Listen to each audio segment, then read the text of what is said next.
Surgiu outra poderosa religião, a do deus dos soldados, um salvador chamado Mitra. A lenda de Mitra apresenta notáveis semelhanças com a história de Jesus. Ele nasceu de uma virgem no dia 25 de dezembro. Dividiu uma última refeição antes de ser chamado ao paraíso. Depois ressuscitou e voltou à terra como Filho de Deus.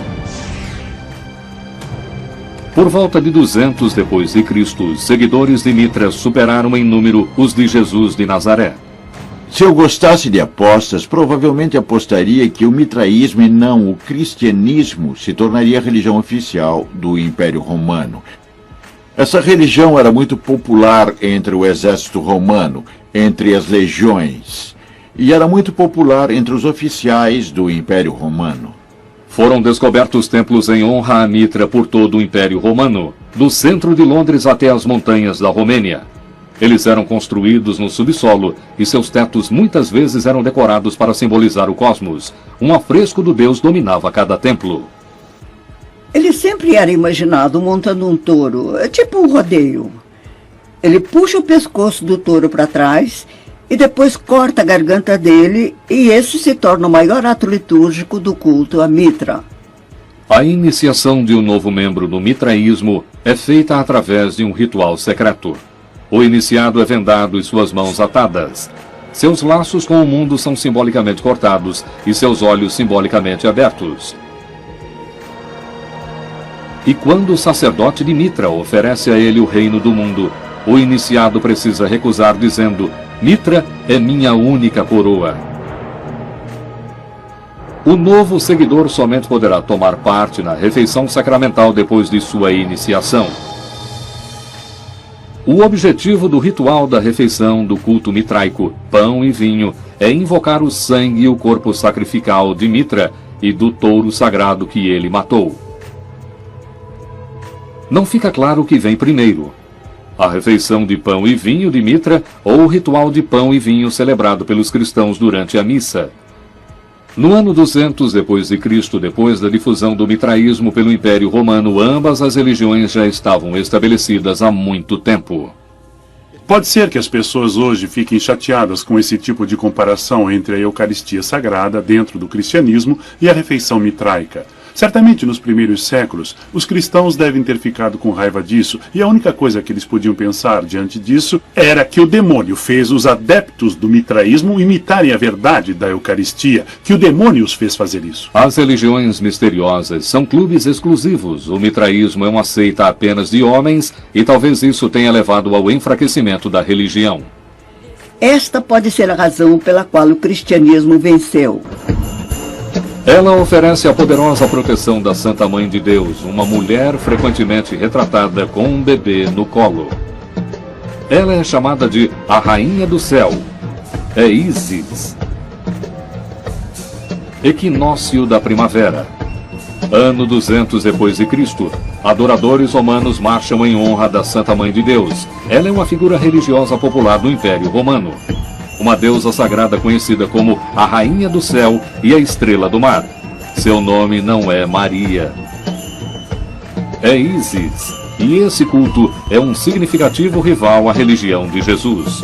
Uma antiga deusa egípcia, Ísis era a esposa de Osíris, rei dos deuses. Ela é retratada em entalhes, em tumbas e em pergaminhos de papiro que datam do ano 2000 a.C. Quando o Egito se tornou parte do Império Romano no ano 30 a.C., a religião de Ísis começou a se espalhar.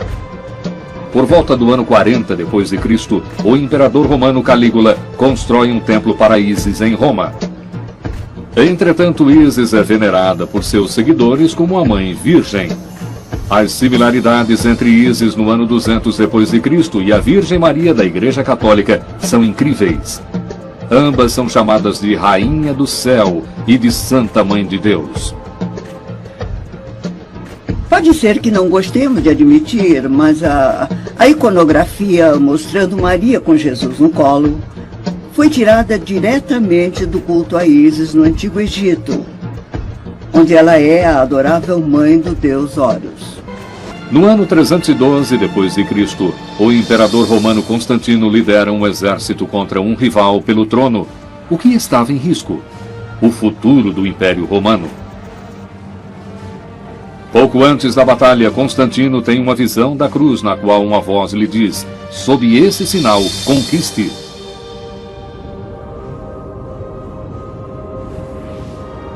Constantino adota o cristianismo e derrota o inimigo. Ele começa a conquistar todas as religiões opostas e cultos rivais que ameaçam o cristianismo e o império. Todas as religiões foram reunidas em uma, porque ter uma igreja e uma só teologia significava manter o império unificado em uma época em que o império estava desmoronando.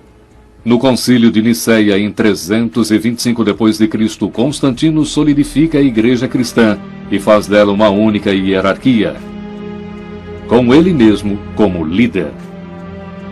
Constantino e seus bispos escolhidos a dedo irão determinar quais evangelhos são considerados sagrados e quais deverão ser proibidos. Constantino legaliza o cristianismo.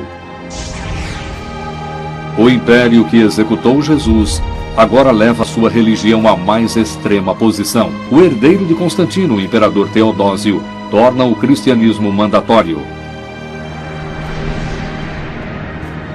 O nascimento, portanto, o nascimento de Jesus é celebrado a partir do século IV, do Papa Júlio I, mais ou menos de Júlio I, por causa do Deus Sol, do Deus Mitra. Começaram a cristianizar tudo aquilo que era pagão. As festas pagãs, nós somos fruto de imensas festas pagãs. Portanto, cristianizamos as festas pagãs, o que é absolutamente normal, e portanto, é uma questão cultural, nada mais. Ano 391 d.C. Teodósio proíbe todas as religiões não cristãs. Altares de Mitra, Ísis. Mas muitas das ideias e tradições dessas outras religiões foram moldadas no cristianismo. Sem dúvida, uma das razões para o sucesso do cristianismo é que essa religião foi capaz de trazer ideias de outras religiões, principalmente das religiões misteriosas dentro do cristianismo.